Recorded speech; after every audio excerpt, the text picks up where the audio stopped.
All right, tonight let's get some proper airflow in the Ralliart. A lot of people do conversions for the Ralliart to be similar to the Evo X, in where they basically get the battery and move it to the trunk with a whole kit and everything. But in spirit of our Ralliart, we're gonna keep it how it is, and we're gonna go with an AEM cold air intake system. As of now, the current Ultimate Racing intake is basically just sucking up hot air. And so we're going to alleviate that with this. So enough of my little intro, and let's get started on this. One of the first things we're doing is removing the strut bar that is attached to the top of the mounts for the coilovers. So then we have space to actually put the AEM intake box right over here behind the battery. So with the strut bar out, we have a little bit more clearance to play around and get this out, as well as get the new AEM box inside the car.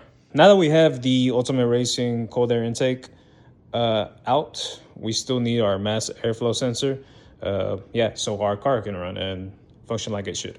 I seriously doubt anybody's ever been back here to clean the very little small nooks and crannies of the engine bay, including myself. But we did a little bit of wiping down back here, and it kind of feels really good. Working on the lantern isn't so bad for the most part, but Mitsubishi, you gotta do better here. This just had to be in a visible spot, and it would have came out so much easier.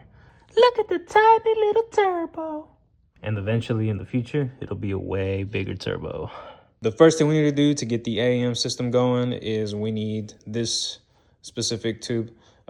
We could reference it with the OEM one that we just took out. Having them here side by side, we kind of see that the openings are about the same size. And I really appreciate AEM providing some instructions for removing the old hoses and, of course, installing the new ones. If you're like me and you're not entirely familiar how everything's supposed to go, this is excellent and provides some good instructions. When installing these barb vents, you want to be very, very careful.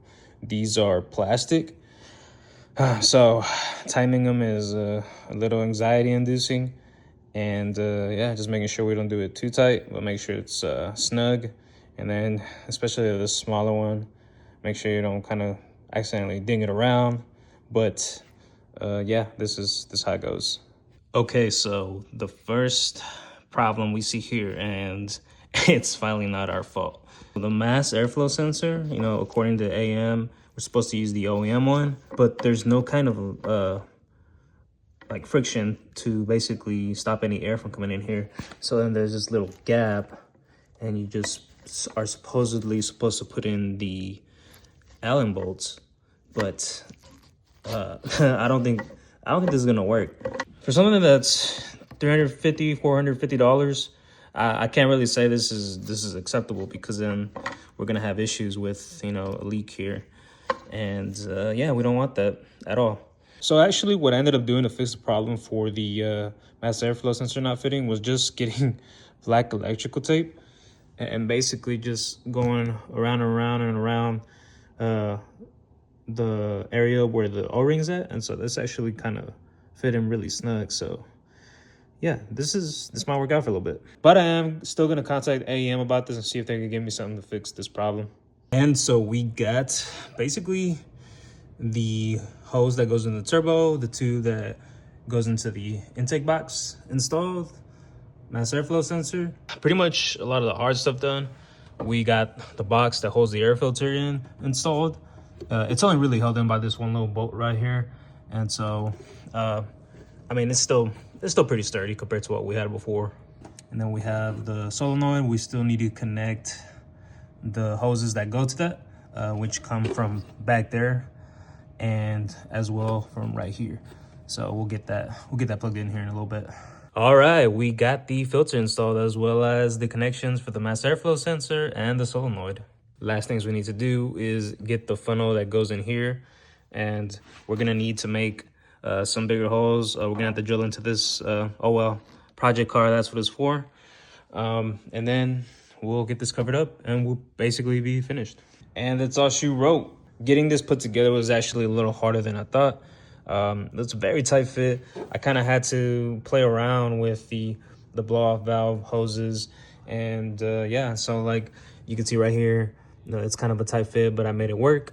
Yeah, just trying to remember now if I got everything tightened how it should be. And then we'll see if we have any kind of air leaks or anything, because, you know, the car will start acting funny. I kind of had to drill some holes just above the actual OEM location. But, I mean, you can't really even tell. And it looks pretty dang good. This is kind of loose, but I think it's because of the housing of the AEM that's not really held on all the way. It's only being held down by one bolt, so kind of expected better from AEM for something that costs this much. This actually makes me want to do the trunk battery conversion, just because this is just such a pain to deal with. And as you know, with the Evos, there's a lot more room and space to be able to get a big cold air intake in here and channel air to it without having to worry too much about space. I mean, we got this installed and it looks really good, honestly. It gives it this OEM plus feel. And then the AEM plate at the top, it kind of matches the paint. The only thing we got to do now is actually, you know, turn the car on and test it. But since it's like 12 at night right now, we'll probably take care of that some other time.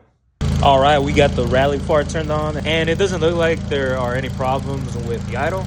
It's been running for a little bit, for about a couple minutes. So I think our little electric tape trick worked kind of pretty good, but we still need to see how it feels and how it drives. So we'll be doing that here in a little bit, and we'll see how it goes. Doing a recap of what we did, we first removed our cold air intake, the old one. Then we disconnected the top hose, which has a few connections.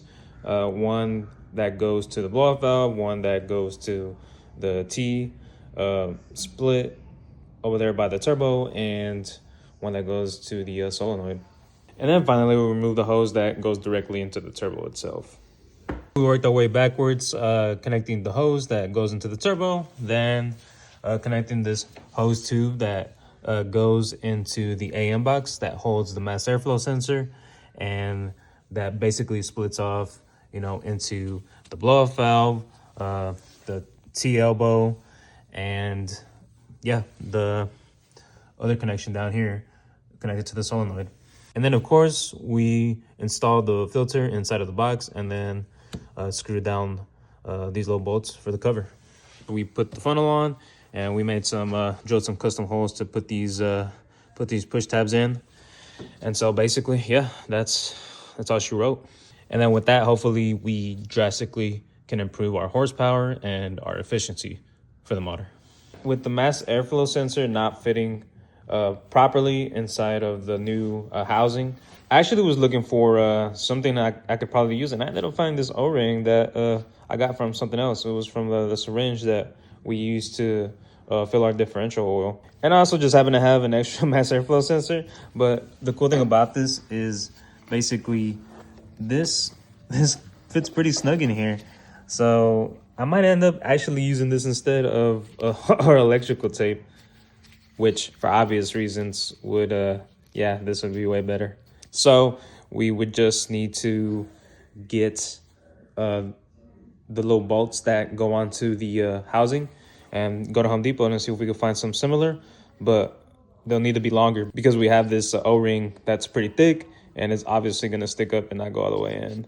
It's not going to go all the way in, but I think it'll still be fine for all, you know, like the air to go through here. I feel like we got a solid alternative for now until we hear back from AEM. The last thing I wanted to show was that we used bolts that we got from Home Depot instead of the stock ones that came with the AEM system. We also put some nuts right under there, under the plastic for better support. And then you can see like the O-ring is kind of there too as well. So it's actually doing pretty good. So yeah, if AEM can't provide us with anything, this is our alternative fix. And so that's it. We got the AEM system installed. Now we just got to see if AEM can provide us with a dial gauge for the box, and we'll be complete.